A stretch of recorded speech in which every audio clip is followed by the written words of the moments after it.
My name is Dorothy Langston. I am 76 years old, retired, and have spent over 3 decades teaching high school mathematics in Cedar Falls, Missouri. For most of my adult life, I lived a quiet, structured existence. My routines were simple morning coffee by the window, crossword puzzles in the afternoon, and the occasional phone call from a former student. I was never one for grand adventures or sudden changes.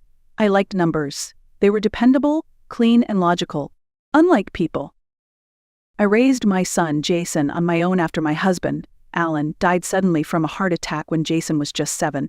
I worked long hours, sometimes tutoring on weekends, to make sure Jason never lacked for anything. He grew up in a modest home, with home-cooked meals and freshly ironed clothes. I sacrificed, willingly, happily, because that is what mothers do. But no amount of love can guarantee how a child turns out. Jason is 36 now, married to a woman named Lena, who always struck me as sharp. I do not mean intelligent. I mean sharp, like a knife you do not notice until you are bleeding. They live across town and usually call once or twice a month, quick conversations, polite but distant. So when Jason called last Thursday, his voice bright and unusually enthusiastic, saying he and Lena wanted to come over that evening for dinner, I knew something was off. He told me not to cook, that they would bring takeout, and that they had something exciting to share. I remember feeling a quiet unease even then. A teacher learns to read between the lines, to sense when something is hidden behind a smile, and that day I sensed something was coming. I just did not know it would change everything. They arrived at exactly 6 o'clock. Jason was always punctual, something he got from me. I opened the door and there he was, standing on the porch with a paper bag from Golden Wok and a wide smile that didn't quite reach his eyes. He leaned in and gave me a hug. His cologne was different, sharper, more expensive. I noticed his new watch too, sleek, blue-dialed, costly. Behind him stood Lena, wearing a pearl necklace I hadn't seen before, and that familiar half-smile of hers, polite but unreadable. She greeted me with a sing-song hello, Dorothy, not mom or mother-in-law, just my first name, like we were casual acquaintances. Come in, I said, stepping aside. Jason glanced around the apartment as they entered, his expression faintly disapproving. You still haven't changed the furniture, he said, brushing his fingers over the armrest of my floral couch. I like my furniture, I replied calmly. It knows all my habits.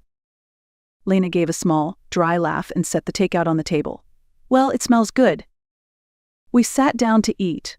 I tried to ease the tension by complimenting the food, but I couldn't help noticing the little details, the subtle glances between them, the way Lena kept glancing at her phone. Jason's phone buzzed, and he excused himself, stepping into the hallway. His voice carried through the walls. Yes, everything's ready. Name, Dorothy Langston. No, she doesn't suspect a thing. I froze.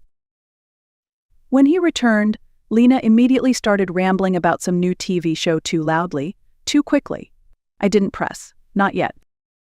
Then Jason looked at me, smiled, and said, Mom, we're planning a big life change.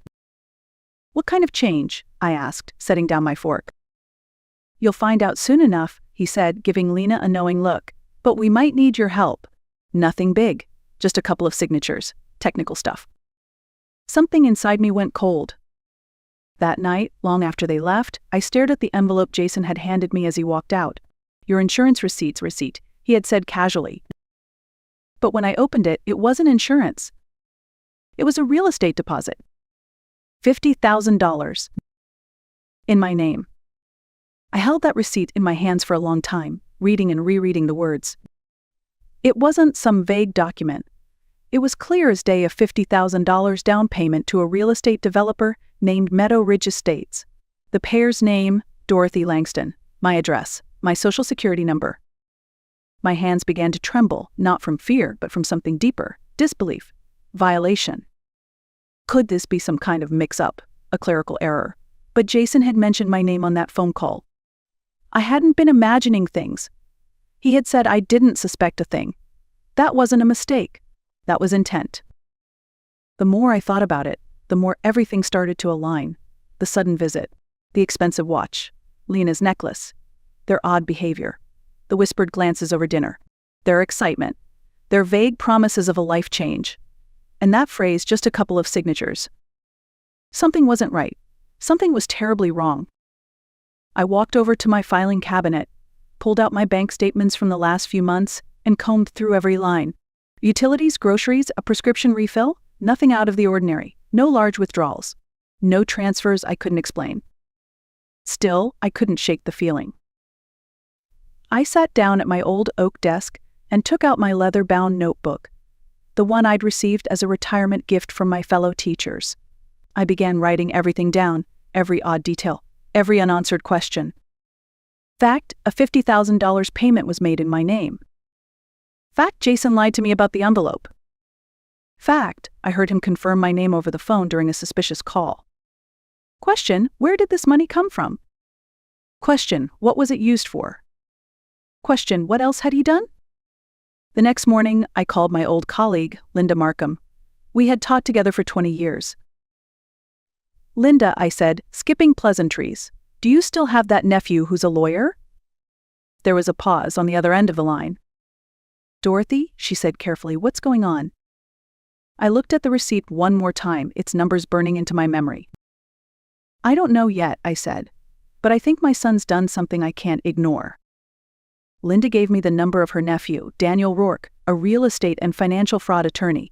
I wrote it down, thanked her, and promised to keep it between us for now. After hanging up, I returned to my desk and pulled out my magnifying glass.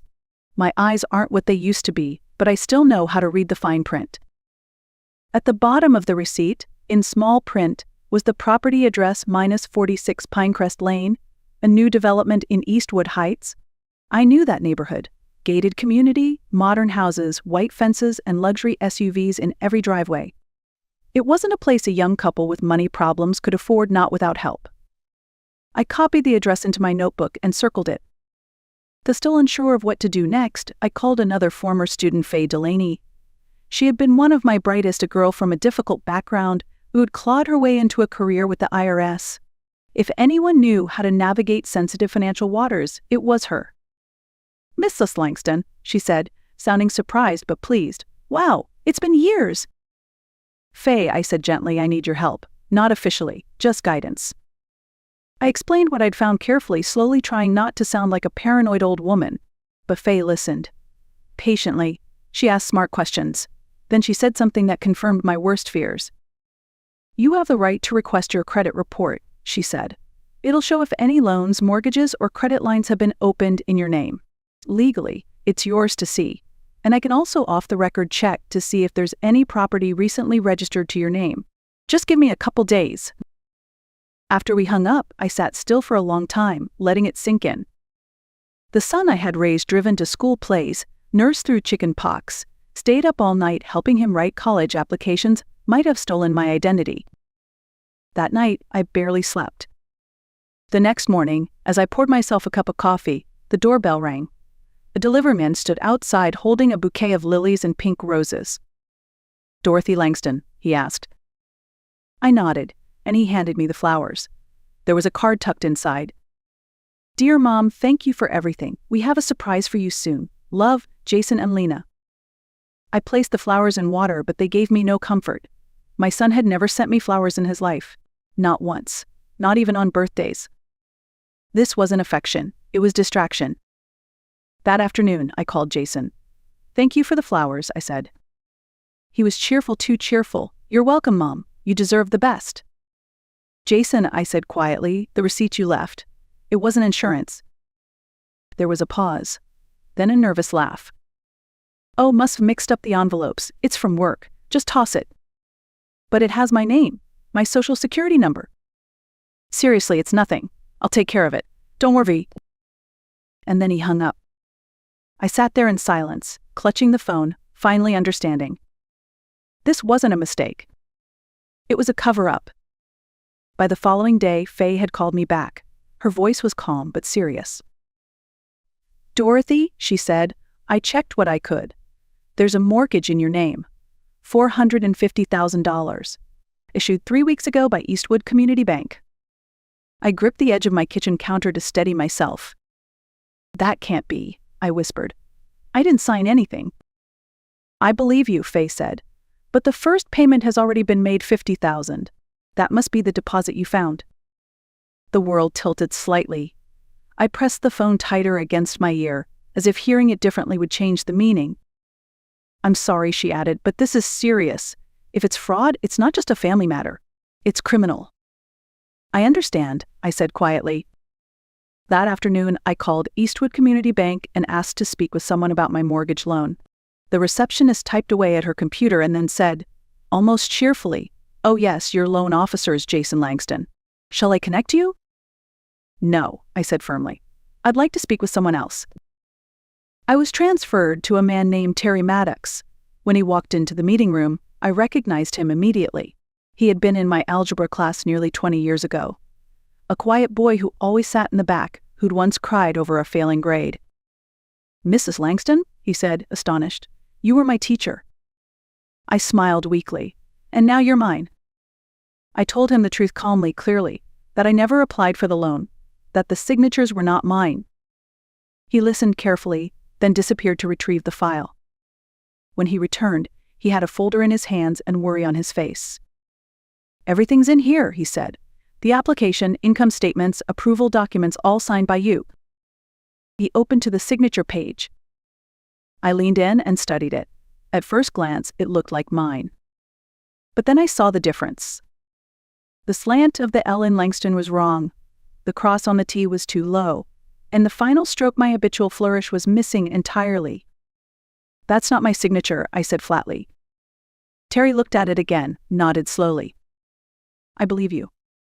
He lowered his voice. "Jason's been off lately, bragging about money, making risky moves. I didn't have proof before. But now." I closed the folder and looked at him. "Terry, I need to know where that money went, what my name's being tied to." He turned a few more pages. "A house," he said. "A new build, 46 Pinecrest Lane.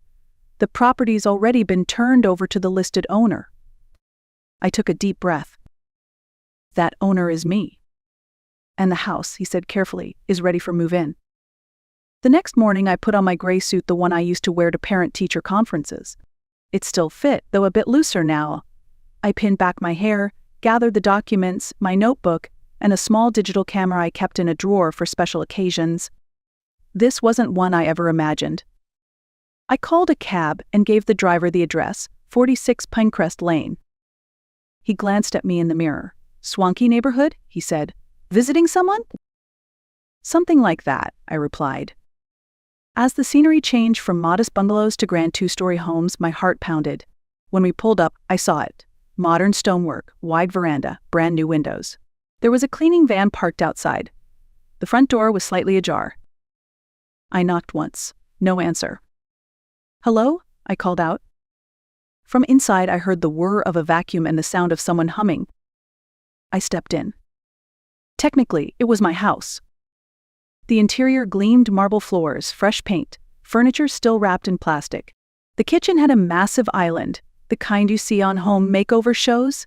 Upstairs, I found a home office with a desk and several folders neatly arranged. I opened the first folder, the deed of sale, my name.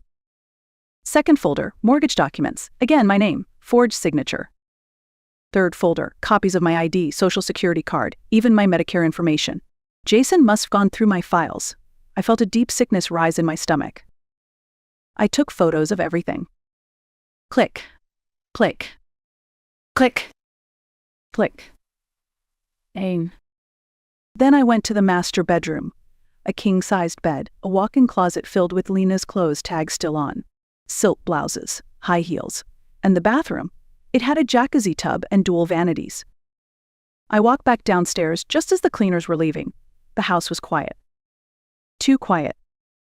I waited. At exactly 5:32, a car pulled into the driveway. Jason's black sedan. He and Lena got out, laughing, holding takeout and a bottle of champagne. I stood at the front door. When they saw me, Lena froze mid-step. The bag slipped from her hands. Jason stopped like he'd walked into a wall. "You didn't expect to see me," I said, calm and even. Jason opened his mouth, but nothing came out. I stepped aside. "After all," I said, "this is my house, isn't it?" They followed me in, slowly. Lena's voice shook. What are you talking about?" Jason tried to compose himself. "Mom, I can explain." I cut him off. "You used my name, my credit, my identity, to buy a house you couldn't afford." Lena turned to him. eyes wide. "You told me your mother signed everything willingly." I was going to tell you," Jason stammered. "When?" I asked. "After the foreclosure notice? After I lost my apartment?" Jason dropped into a chair. Lena just stared at him. And in that moment, I realized the truth. They hadn't expected me to find out. They hadn't thought I'd fight back. The silence after my words was thick. Lena looked like someone who had just realized she had married a stranger. Her arms crossed, but it wasn't from the cold. "You told me," she said to Jason, her voice low and dangerous, "that your mother gave you permission, that she wanted to help." Jason shifted uncomfortably in his seat. "I was going to pay the loan back myself," he muttered. "You wouldn't have had to worry about anything, Mom." I stayed standing, keeping my voice steady. "Do you understand what you've done, Jason? If you lost your job, if you missed even one payment, the bank would have come after me. My apartment, my savings, my name." He didn't respond. Lena stepped back from him. "How could you do this? To your own mother? To me?" Jason looked between us like a boy caught stealing. "I didn't think it would come to this." "No," I said. "You didn't think I'd find out." I reached into my bag and placed the folder of printed photos on the kitchen table. "Here's the proof," I said. "Forgery, fraud, identity theft, abuse of your position at the bank." Jason went pale. "I could go to the police," I continued. "They'd have you in handcuffs by tomorrow, but I'm giving you a choice." He looked up slowly, eyes bloodshot, defeated. "What kind of choice?" I sat down across from him. "You sell this house. Immediately. Pay off the loan with whatever's left. Resign from the bank. Today. And you go to your superiors and confess everything." His mouth opened in protest, but I raised a hand. "If you don't, I will. With everything I've documented." Lena turned to Jason. "She's right. We have to fix this. Now." Jason looked at her for a long moment, then turned back to me. "All right," he said quietly. "I'll do it." "No," I corrected, "you'll do it all, and you'll do it the right way." I stood up, my voice firm but even. "I raised you better than this, Jason, but it's time you started acting like it." He lowered his eyes again. And for the first time in years, he didn't argue. Jason followed through, at least, with the essentials. The house was listed the following week. Because of how quickly it had to be sold, it went for less than market value, but just enough to pay off the remaining balance of the mortgage. They lost money, of course, on the furniture, the fixtures, the so-called dream.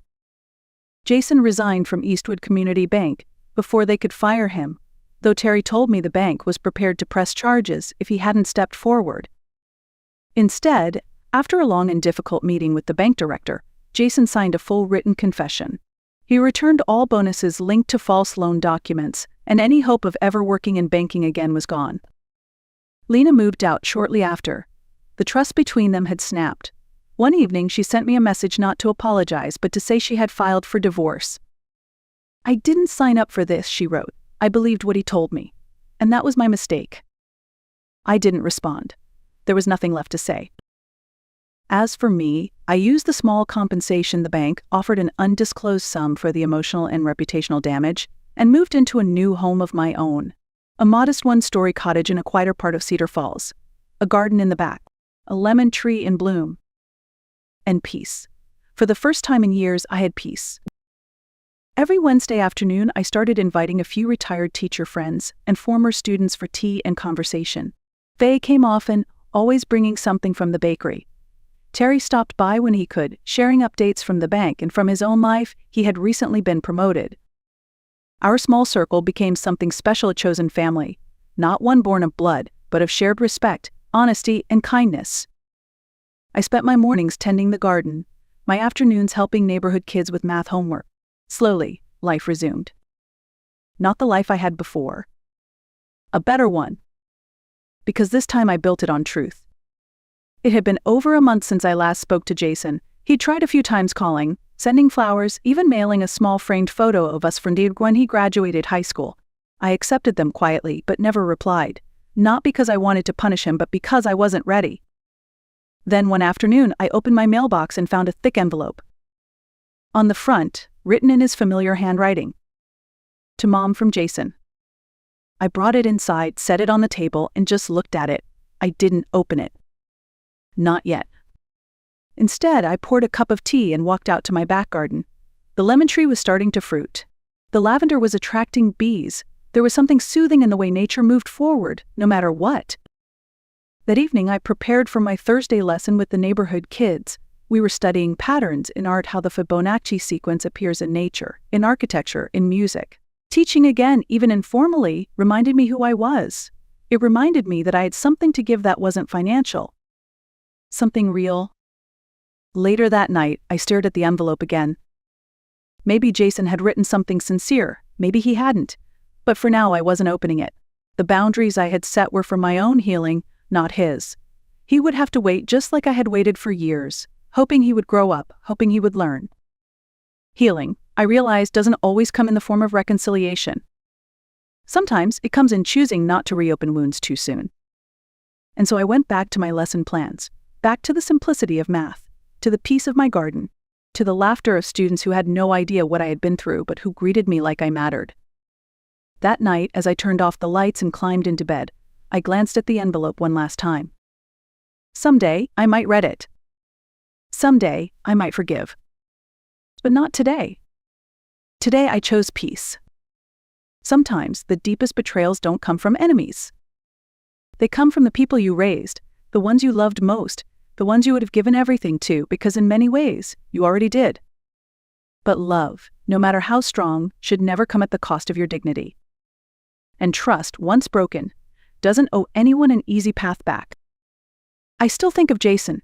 I probably always will, not with hatred but with clarity. He made choices, and now I've made mine.